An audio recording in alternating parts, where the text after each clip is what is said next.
الرحيم والصلاة والسلام على أشرف المرسلين سيدنا مولانا محمد وعلى آله وصحبه أجمعين. Mes chers étudiants, nous continuons notre série de leçons d'algèbre. Donc on est toujours dans le chapitre 2, ensemble, relations, fonctions et applications. Donc aujourd'hui, nous sommes dans la leçon numéro 10. Donc on va faire, dans la leçon numéro 9, donc on a terminé un exercice, l'exercice numéro 5. Aujourd'hui on va faire l'exercice numéro 6. On va commencer l'exercice numéro 6. Bon, avant de commencer l'exercice numéro 6, donc revenons la fois passée, dans l'exercice numéro 5, donc on l'a fait de façon un peu précipitée. Donc قبل ما نفوتوا للتمرين رقم 6 نحاولوا بسرعة إذا نتموا سؤال F. سؤال E ou F. Trouver F de R et montrer que F est une bijection entre l'ensemble 1 plus l'infini et moins. نحاولوا نجاوبوا على السؤال هذا بسرعة بعد نفوتوا l'exercice numéro 6. إذا donc notre fonction c'est f de x est égal à x2 moins 2x moins 3. Donc maintenant je considère que l'ensemble f, donc l'ensemble entre 1 plus l'infini et moins 4, on a vu que la fonction ali n'était pas une injection de R dans R, elle n'était pas une injection sur R, et n'était pas une surjection aussi sur R. Maintenant on va, sur les ensembles, des ensembles plus petits, on va démontrer que la fonction f est une bijection entre l'ensemble 1 plus l'infini et l'ensemble moins 4 plus l'infini. Bon, qu'est-ce que ça veut dire? Donc, qu'est-ce que ça veut dire que f est une bijection? Une bijection, il faut démontrer, donc, il suffit de montrer, montrant que, donc ici, quel que soit y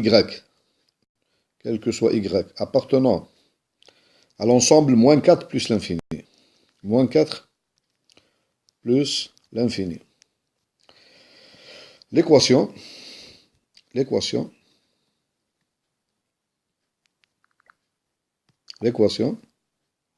f de x égale y a une seule solution. Dans quel ensemble? Dans l'ensemble 1 plus l'infini. Dans l'ensemble 1 plus l'infini. C'est-à-dire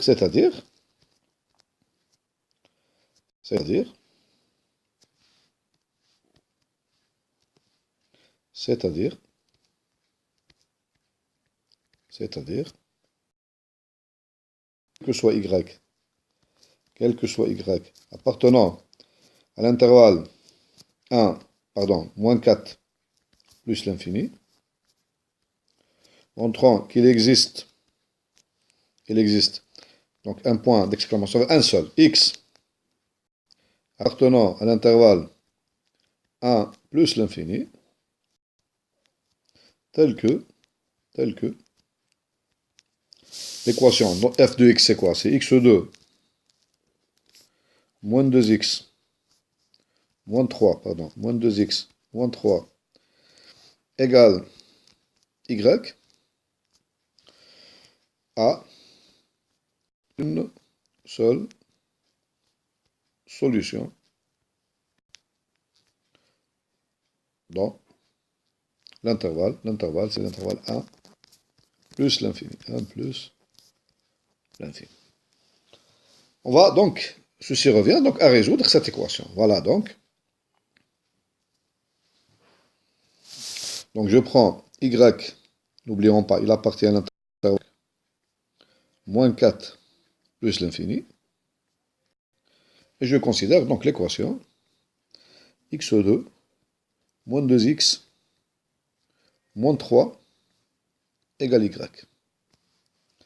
Donc cette équation est équivalente à x2 moins 2x moins 3 moins y égale 0. Ici la variable c'est x. Y c'est une donnée, elle appartient à l'intervalle. Il y a y من المعطيات مش l'inconnu. L'inconnu c'est x ici. Donc égale 0. Donc ceci est équivalent. Donc Bon, j'ai une équation du second degré, donc je calcule son delta. Delta est égal à, donc B2 moins 4, c'est-à-dire 4 moins 4 multiplié par A, c'est 1. C, c'est moins 3 moins Y. Ceci est égal à quoi? Est égal à 4 plus 4 fois 3, 12, plus 4Y. Donc mon delta, il est égal à, donc 16 plus 4Y. Donc je peux l'écrire aussi, delta est égal aussi donc à 4 facteur de 4 plus Y. Et vous voyez bien, si Y appartient à l'intervalle, donc moins 4 plus l'infini, delta est strictement positif. Delta est, donc si Y est égal à moins 4, donc ici, si Y est égal à moins 4, vous voyez bien que delta est égal à 0. Bon, prenons le deuxième cas, il est simple. Donc supposons donc Y, donc nous avons delta pour, donc ici Y pour Y. Donc nous avons delta strictement. Donc on a deux racines. On a x1 est égal à moins b, c'est-à-dire moins b c'est 2, moins racine carrée de delta, c'est-à-dire 4 facteur de, donc n'oublions 4 facteur de, donc 4 plus y, 4y divisé par 2a, c'est-à-dire divisé par 2. Ceci est égal à quoi? Est égal à, donc ceci est égal à, donc est égal à 1 moins, donc 2 fois racine carrée de 4 plus y divisé par 2.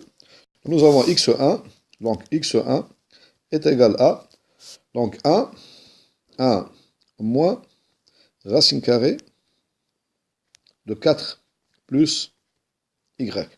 Et de la même façon, vous avez x2 est égal à 1 plus la même chose, racine carrée de 4 plus y.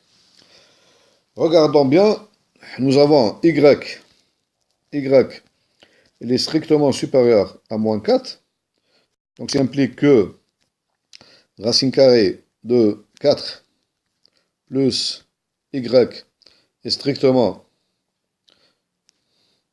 donc ici, c'est pas la peine, donc la racine carrée donc, est toujours positive, donc ici, j'obtiens y est strictement supérieur à moins 4, donc implique directement que x1, puisque j'ai 1, je lui enlève un nombre qui est strictement positif. Donc, on dit 1, on a un nombre x1 est strictement inférieur à 1. La même chose, y est strictement supérieur à moins 4. Ceci m'implique que x2, il est égal à quoi x2? x2 est égal à 1 plus positif. Vous avez racine carrée de 4 plus y, et strictement, vous avez ici racine carrée, on a ici racine carrée de 4 plus y, elle est strictement positive. Donc vous avez 1 plus, ceci m'implique que 1 plus racine carrée de 4 plus y est strictement supérieur à 1. Donc x2 est strictement supérieur à 1. Donc ça veut dire ici, ça implique que x1, la première racine, elle appartient à l'intervalle, donc moins l'infini 1. Et la deuxième racine, x2, elle appartient à l'intervalle, donc ici 1 plus l'infini.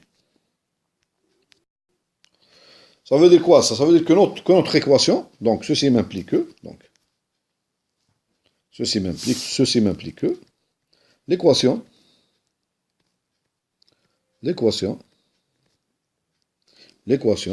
x2 moins 3x moins 2 égale Y a une seule solution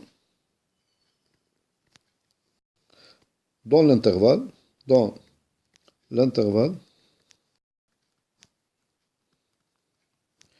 1 plus l'infini. 1 plus l'infini.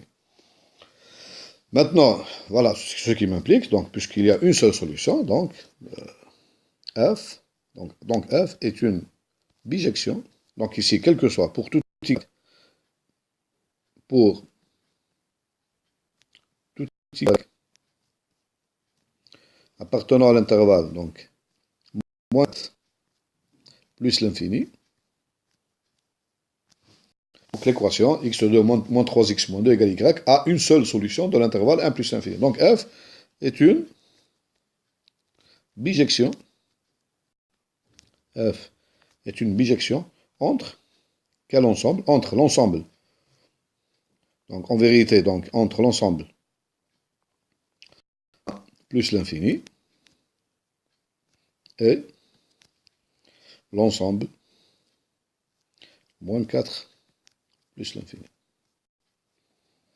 Bon, si vous avez, si y est égal, ici une précision seulement, si y est égal à moins 4, vous avez delta est égal à 0, vous avez donc ici une racine double, x1 égale x2, donc c'est la même racine, donc égale moins b sur 2a, donc directement, donc c'est une même racine, donc c'est une x1 égale x2, donc elle est égale, dans ce cas, elle est égale à, donc elle est égale à cette racine, donc on peut la voir, elle est égale à moins b, c'est-à-dire 2 égale à 2. 2 sur 2a, c'est-à-dire sur 2, elle est égale à 1. La racine double, elle est égale à une seule racine, elle est égale à 1. Voilà. Bon, maintenant, si je veux, donc la question E, f, c'est quoi, à quoi est égal f, l'image f de R, donc ici f de R, donc f de R est égal à, moins 4, l'ensemble, moins 4 plus l'infini. L'ensemble des images, on peut revoir le graphe ici, nous allons le graphe. Rapidement, le graphe, on peut revoir le graphe, le graphe. Voilà le graphe. Donc on a dit que, graphiquement, donc le graphe, donc si je prends un point Y, donc qui appartient à moins l'infini, moins 4, donc, le Y, donc il n'a pas d'antécédent, il n'existe. Donc lorsque je trace la droite Y, donc il n'existe aucun point, il n'existe pas d'intersection. Mais quand je t'accorde, la droite Y, le graphe. Donc il n'a pas d'antécédent, donc il n'appartient pas à l'ensemble des images. Par contre, si je prends Y, n'importe quel Y, qui appartient à l'intervalle à moins 4, donc moins 4 plus l'infini, donc l'intervalle tout cet intervalle, je prends n'importe quel Y, donc je trace la droite Y, donc il y a au moins deux points d'intersection avec le graphe. Donc, ce Y a deux antécédents, c'est-à-dire il est l'image de deux points qui appartiennent donc à R. Ça veut dire que f de R est égal à l'intervalle moins 4 plus l'infini. Moins 4 plus l'infini. Bon, maintenant, on passe à l'exercice numéro 6. Donc, je me donne la fonction f de R dans R, définie par f de x est égal exponentielle de x. Bon, on a 4 questions. Donc, f est-elle injective sur R? F est-elle surjective sur R? F est-elle bijective sur R? Maintenant, on va montrer que f est une bijection entre les ensembles R et 0 plus l'infini. C'est-à-dire, je prends ici f, je la définis. C'est pas de R dans R, mais de R dans 0 plus l'infini. Je rajoute ici, donc, quel est l'ensemble f de R. Donc, ici, donc, trouver ici, donc, on peut même poser la question, trouver f de R.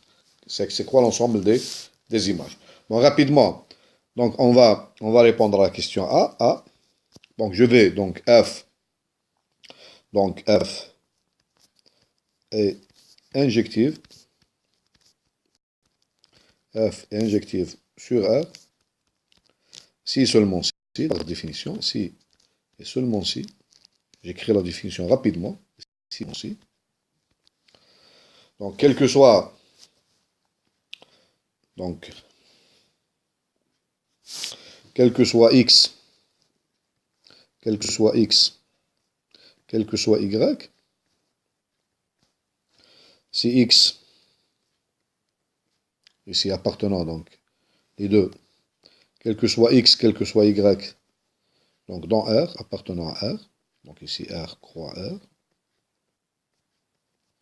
vous avez si x est différent de y, ceci m'implique que f de x est différent de f de y. Ou bien encore, quel que soit donc x, quel que soit y, f, non, ça c'est P implique Q. Donc vous avez non Q implique non P. Donc si vous avez, donc on va démontrer si f de x est égal à f de y, alors ceci n'est possible que lorsque x est égal à y. Vous savez, P implique Q, donc non Q implique non P. Voilà. Donc justement, nous avons donc f de x est égal à f de y. Ceci est équivalent à dire que e à la puissance x est égal à e à la puissance y. Maintenant, je passe au logarithme, donc ceci est équivalent à dire que ln de e à la puissance x est égal à ln e à la puissance y. Et ceci donc me donne, ceci m'implique que donc x est égal à y. Ceci est équivalent, implique même équivalent que x est égal à y. Voilà donc, parce que si deux nombres sont égaux, leurs images, elles sont égales. Je n'utilise pas ici le fait que ln est injectif. C'est une application injective. Non, vous avez deux nombres qui sont égaux, donc leurs images, elles sont égales. Donc ln de e à la puissance x est égal à e à la puissance y. Je peux appliquer le logarithme parce que l'exponentielle est strictement positive. Bon, j'ai répondu à la question A. Maintenant, nous allons passer à la question B.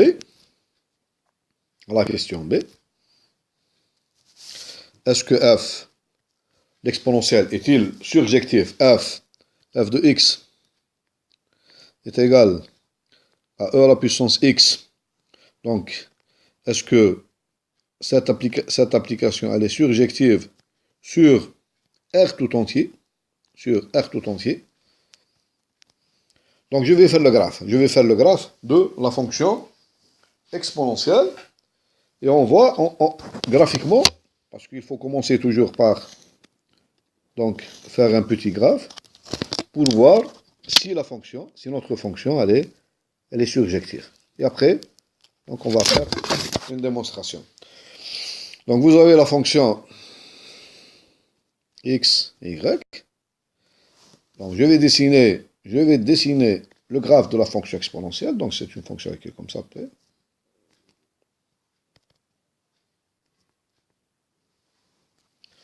Voilà donc la fonction exponentielle. Vous avez donc ici vous avez 1. Vous avez à peu près ici donc 1. Et vous avez à peu près donc 1. Vous avez l'exponentielle ici. À peu près donc c'est E. Bon, qu'est-ce qu'on remarque ici? On remarque ici que c'est très simple ici, donc il suffit de le remarquer, donc je vais le faire en bas. On remarque si y appartient à l'intervalle 0 plus l'infini, donc il a une intersection donc avec la fonction exponentielle. Je prends n'importe quel y, qui appartient à l'intervalle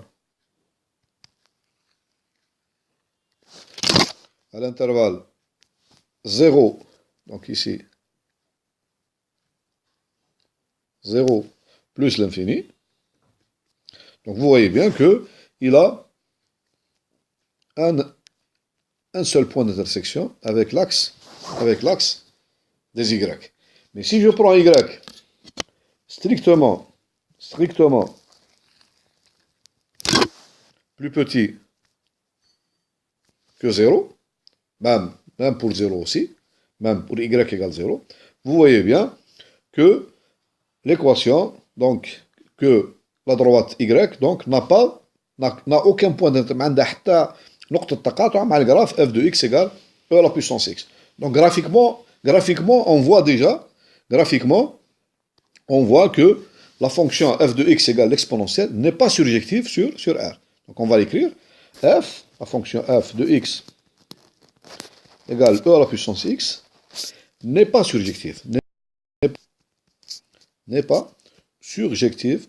On a vu qu'elle était surjective, n'est pas surjective sur R tout entier. Mais elle est surjective sur l'ensemble R tout entier.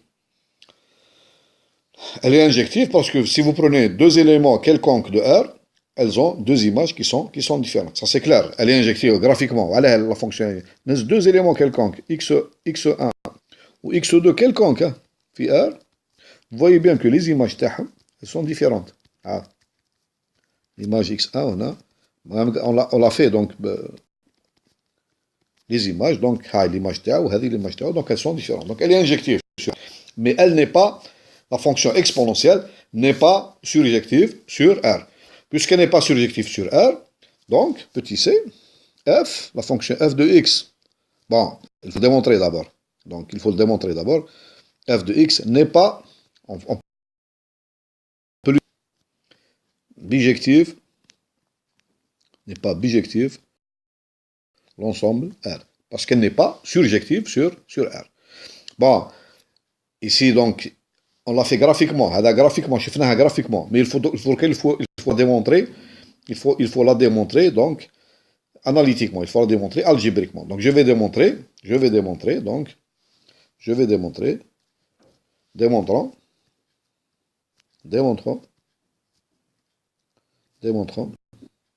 que f n'est pas surjective sur R. Pour cela, qu'est-ce qu'il suffit de faire? Parce que f, regardez bien, f est surjective sur R. Par définition, c'est quoi? Ceci est équivalent par définition, que quel que soit y appartenant à R, donc l'équation e à la puissance x est égale à y, a au moins une solution dans R. Une solution dans R. La négation, c'est quoi? La négation, f n'est pas surjective. F, pour démontrer que f n'est pas surjective sur R, l'axe la négation, il suffit de démontrer, il existe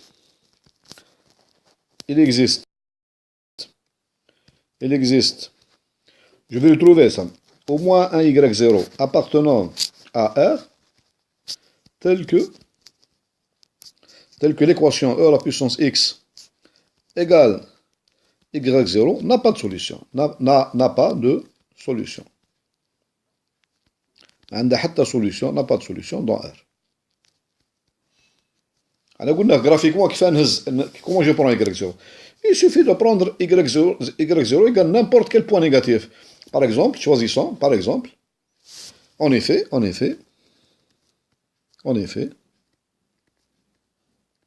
on peut prendre y0, n'importe quel nombre qui est inférieur ou égal à 0. Par exemple, y0 égale 0, par exemple. y0 égale 0. L'équation de la puissance x égale 0. Donc ici, n'a pas de solution. N'a pas de solution. Dans R. Alors, car, quel que soit x appartenant à R, la fonction exponentielle est strictement positive. C'est tout. Donc la fonction n'est pas surjective sur R. Donc elle n'est pas bijective. Puisqu'elle n'est pas surjective, donc elle n'est pas bijective. Donc ceci implique que f de x égale l'exponentielle e à la puissance x n'est pas bijective sur R. Elle n'est pas bijective sur R. Maintenant, on passe à la question D, montrer que f est une bijection entre les ensembles R et 0 plus l'infini.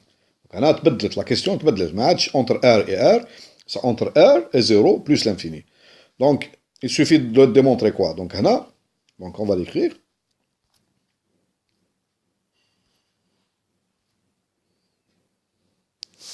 Donc, la question E, f, comme application de R, dans 0 maintenant, c'est 0, 0, plus l'infini.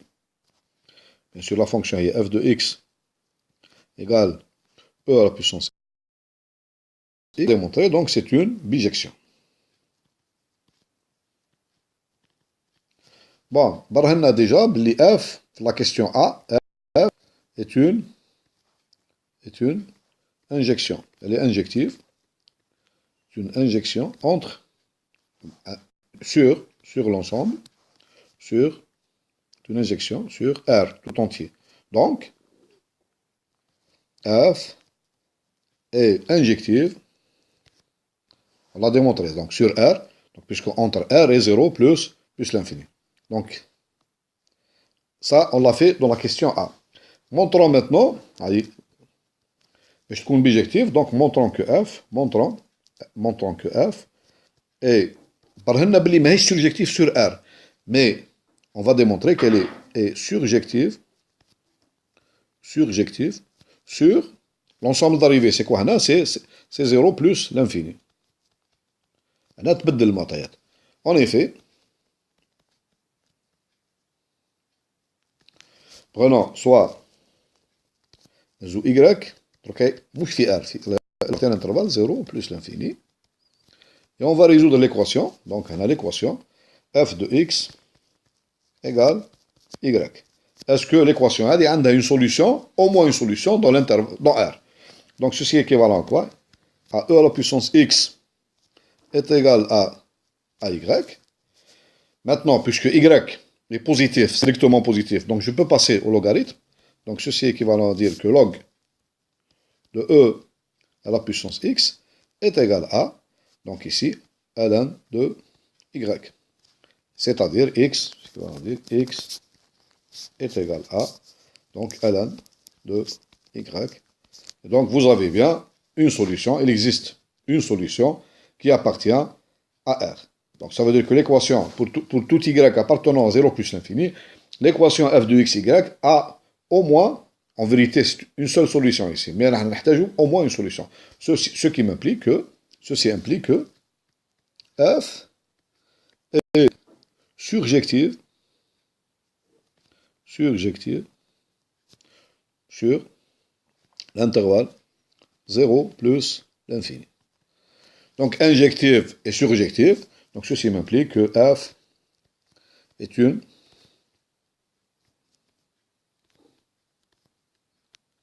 bijection entre R et 0 plus l'infini. Bon, ملاحظة, lorsqu'on parle d'injection, نتكلموا على المجموعة دو ديبار كاملة ولا مجموعة جزئية من مجموعة الديبار. نعاود إذا كان نتكلم على l'injection من E vers F. دونك لازم نوضح ما نقولوش F injective هكذاك ونخلوها مبهمة. لا, F injective sur E ولا sur une partie de E. مجموعة جزئية من E.